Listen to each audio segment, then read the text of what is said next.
Bonjour Safia. Bonjour. Aujourd'hui, nous allons vous présenter notre troisième émission du Vendée Globe. Safia, peux-tu nous donner le sommaire d'aujourd'hui, s'il te plaît? Alors il y en a trop, donc je vais m'aider par mon téléphone. Benjamin Ferré que Amina a rencontré dans son bateau. Notre coup de cœur du jour, c'est l'association Vulnérable présentée par Allah. On va parler du sommeil des skippers avec Clara du bateau de Benjamin Dutreux. Et enfin, Ilyes qui va nous présenter l'acquis des IMOCA. Merci. Nous sommes très chargés, nous n'avons pas le temps de discuter. Lancez le générique.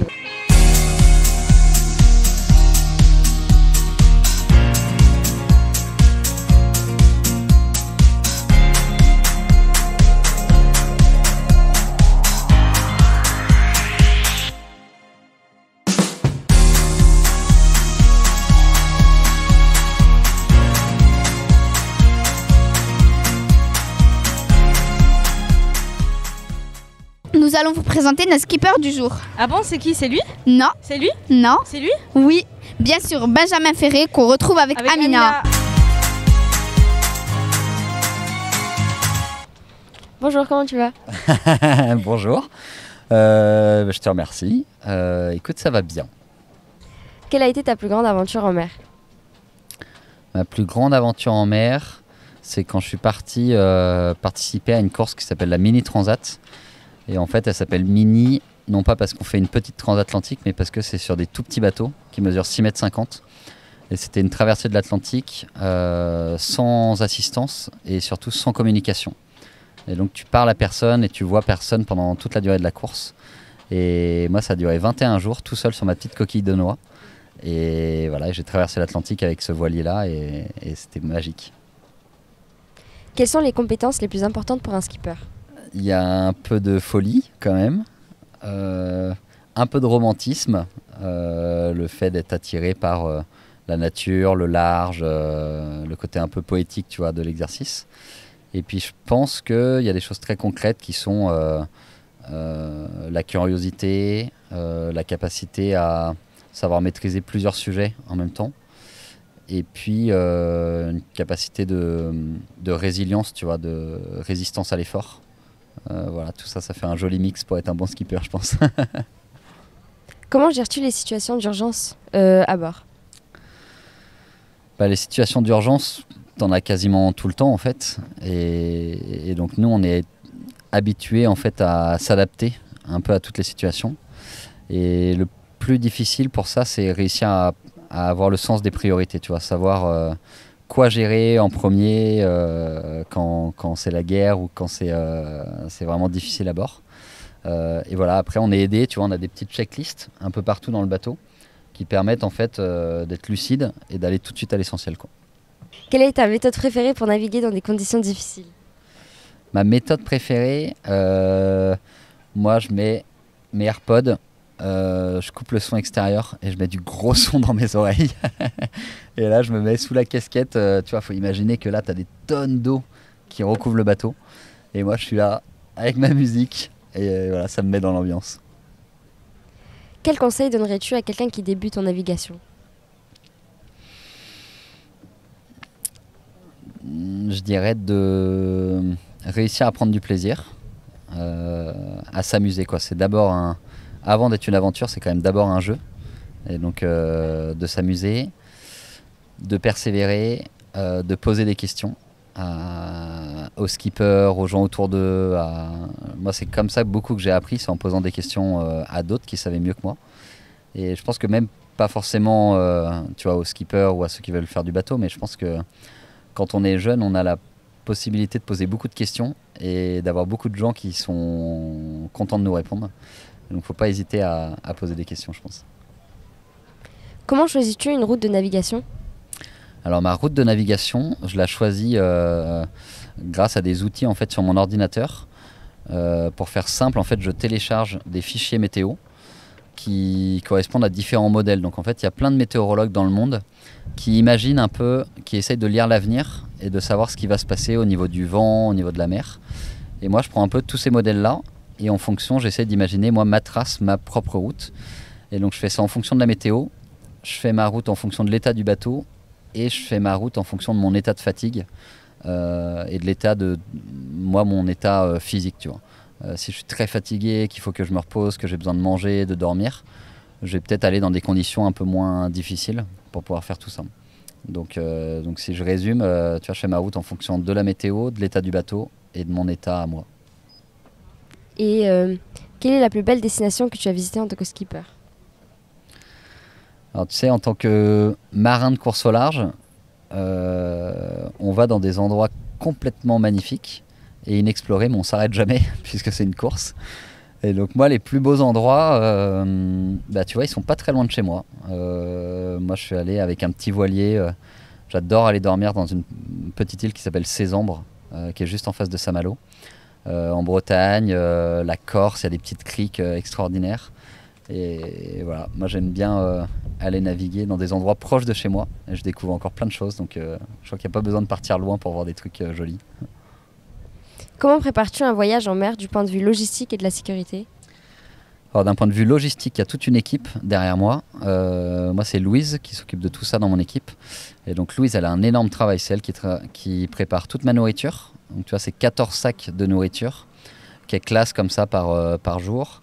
Il y a toute ma pharmacie et donc sur l'aspect sécurité, en fait, j'ai une grosse trousse à pharmacie où tout est codé. Donc par exemple, si j'ai une pathologie ou si je m'ouvre, je m'ouvre la main, et ben dans mon sac à pharmacie, tout de suite, j'ai des codes pour me dire quoi faire, où aller chercher les pansements, le désinfectant, etc. Et j'ai ça pour tout. Et voilà, donc tout ce qui est logistique, nourriture et sécurité à bord avec la trousse à pharmacie. J'ai une personne de mon équipe qui prépare tout ça et qui ensuite me montre tout ce qu'elle a préparé pour que moi je sois opérationnel quand je serai tout seul pour m'en servir, quoi. D'accord, merci beaucoup. Merci. Coucou Safia, ça va? Ça va et toi? Oui. T'as vu le nouveau film Vulnérable? Non, mais par contre ça me fait penser à l'association Vulnérable. Ah bon? C'est quoi cette association? Bon, je suis pas très forte à ce domaine pour t'expliquer, etc. Mais Ala, elle sait. De toute façon, on va retrouver Ala. Retrouvons Ala Pour l'interview. Bonjour. Bonjour. Pourquoi avoir choisi le mot vulnérable pour représenter cette campagne du Vendée Globe? En fait, ce mot, il est vu aujourd'hui comme très négatif. Aujourd'hui, si on parle d'une personne vulnérable, c'est-à-dire une personne qui est faible, qui a besoin des autres pour survivre. Non, en fait, nous, on dit qu'on est tous vulnérables à notre manière. Et en fait, on veut remettre à la mode ce mot et que ça soit un peu un projet commun pour mieux en parler et que ça soit une force plutôt qu'une faiblesse. Quelle est la signification de la vulnérabilité dans cette campagne et pourquoi est-ce important pour changer notre regard sur le concept? C'est quelque chose qui peut tous nous rassembler. Par exemple, je vais prendre l'exemple des skippers Thomas Ruyant et Sam Goldschmidt qu'on accompagne. C'est dire, eux, ils sont vulnérables à leur façon parce qu'ils sont en pleine mer et ils sont soumis aux éléments. Mais avec leur vulnérabilité, comme ils le savent, comme ils connaissent leur vulnérabilité, ils peuvent les affronter, ils peuvent gagner le Vendée Globe. Qu'est-ce qui a inspiré cette campagne et pourquoi avoir lancé spécifiquement lors du Vendée Globe? Ce qui a inspiré cette campagne, c'est une entreprise de cybersécurité, Advance, et notamment son président fondateur, Alexandre Fayolle, qui dit... En fait, en cybersécurité, on parle beaucoup de vulnérabilité des systèmes, c'est-à-dire des systèmes informatiques qui sont soumis aux cyberattaques, mais qui sont aujourd'hui très importants. Et Alexandre a vu qu'en fait, la vulnérabilité, c'était quelque chose de commun à l'informatique, mais aussi aux humains. Et donc, c'est lui qui a dit, tiens, j'ai envie de remettre le mot vulnérabilité au goût du jour. Quel message espérez-vous transmettre aux spectateurs qui suivront la course avec les voiles marquées vulnérables? Le principal message, c'est qu'on veut que Thomas Ruyant et Sam Goldschmidt finissent et terminent premier au Vendée Globe.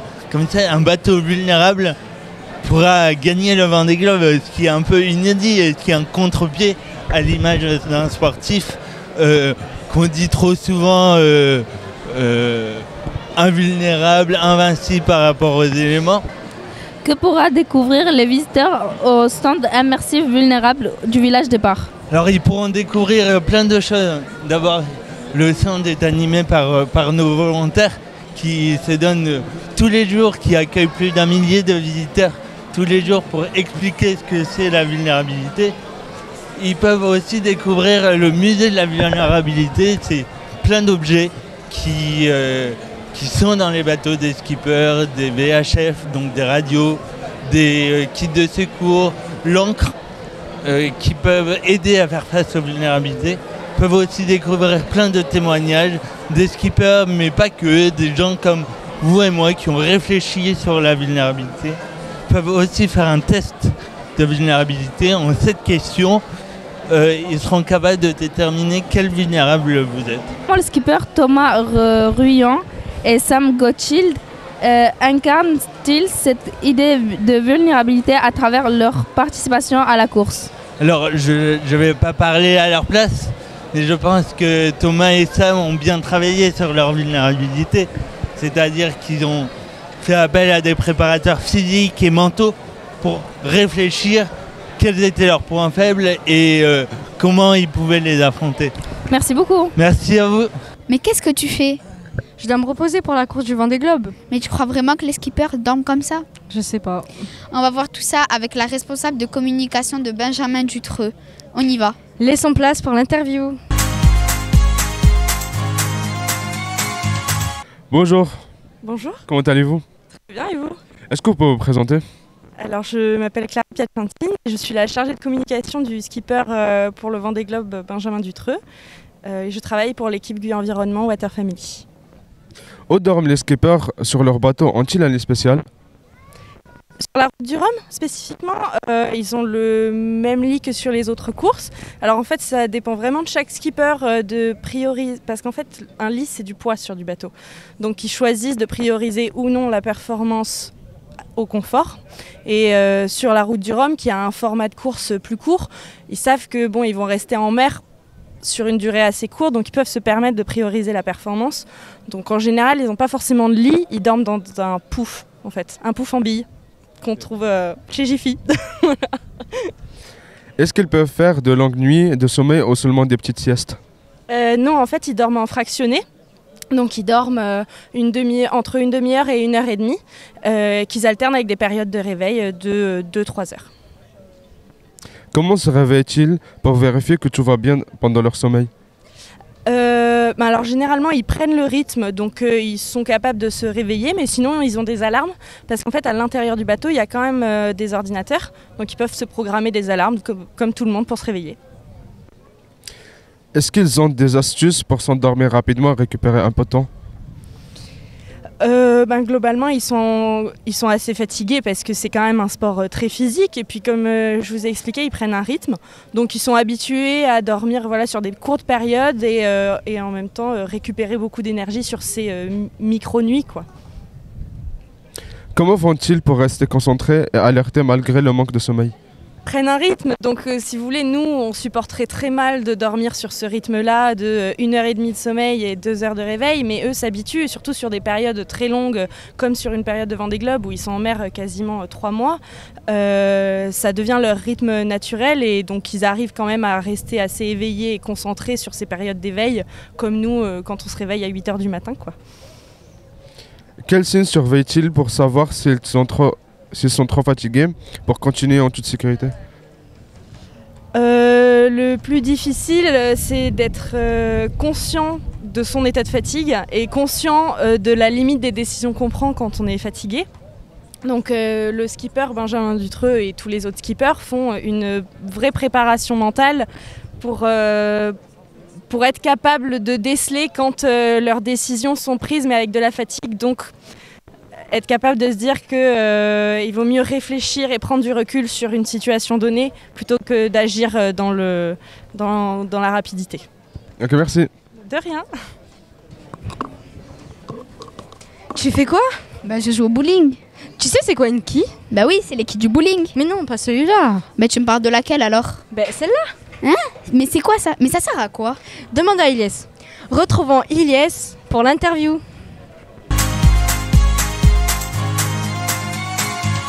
Bonjour. Bonjour. Pourquoi la quille est-il si importante pour garder le bateau stable? La quille est super importante pour garder le bateau stable parce que en fait elle pèse 3,5 tonnes, donc ce qui représente à peu près pas la moitié mais presque la moitié du poids du bateau, et donc quand le vent souffle dans les voiles, le bateau va se mettre à pencher et le poids de la quille va faire en sorte de redresser le bateau sur l'eau. Comment la quille bascule aide-t-il le bateau pour y aller plus vite, pour tourner mieux? La quille elle bascule grâce à un vérin hydraulique, donc c'est comme un gros piston qui est entraîné avec de l'huile et des batteries qui permettent de faire tourner le moteur pour entraîner l'huile dans le piston en fait. De quoi fait-il la quille et comment elle tire renforcée pour rester à l'océan? La quille elle est faite donc toutes les quilles sont construites pareil, donc avec le bulbe, donc c'est la partie la plus basse de la quille qui est faite en plomb, et après c'est un voile en inox, donc c'est de l'acier inoxydable usiné, et les deux sont assemblés par des grosses vis en fait, c'est comme des grosses vis, et donc les deux tiennent ensemble comme ça. Comment les skippers bougent-ils la quille pour mieux naviguer? Donc le skipper il fait donc varier la quille, il peut faire varier jusqu'à 38 degrés au vent. Donc il la bascule en fonction de la force du vent qu'il y a. Plus il y a de vent, plus il va la faire basculer vers les 38 degrés pour contrebalancer la force du vent. Si la quille est abîmée, est-ce que le skipper peut la réparer en mer et comment? Donc il peut la réparer, après c'est quand même à 4,50 m sous l'eau, donc c'est assez compliqué de plonger pour la réparer. Si c'est des petits accros, c'est pas forcément nécessaire de la réparer. Mais il peut surtout réparer en fait le vérin dont on parlait, c'est pour ce qui permet de faire basculer la quille, et ça il a de quoi réparer le vérin si jamais il y a un problème sur le vérin de quille. Pourquoi les quilles des IMOC sont-ils plus longues et plus en plus? Elles sont pas forcément plus longues parce qu'on est contraint à 4,50 m sous l'eau, mais par contre on peut faire varier le poids du bulbe. Donc ça dépend de la force des voiles. Donc il y en a qui font le parti d'avoir des voiles plus petites, donc ils peuvent alléger le poids de la quille, et d'autres qui ont des voiles plus grosses, et du coup il faut mettre plus de poids dans la quille pour justement contrebalancer cette force de voile. Les quilles sont souvent peintes de couleurs différentes du bateau, pourquoi? Donc ça c'est comme les safrans, c'est obligatoire, donc c'est la jauge, donc les règles qui nous obligent à avoir une couleur vive sur la quille en cas de chavirage, donc si le bateau se retourne, ça nous permet de repérer le bateau une fois à l'envers. Merci. Merci à toi. L'émission est finie, lançons les images du jour. Bon, nous on va profiter du port tant qu'il n'y a personne. Au revoir.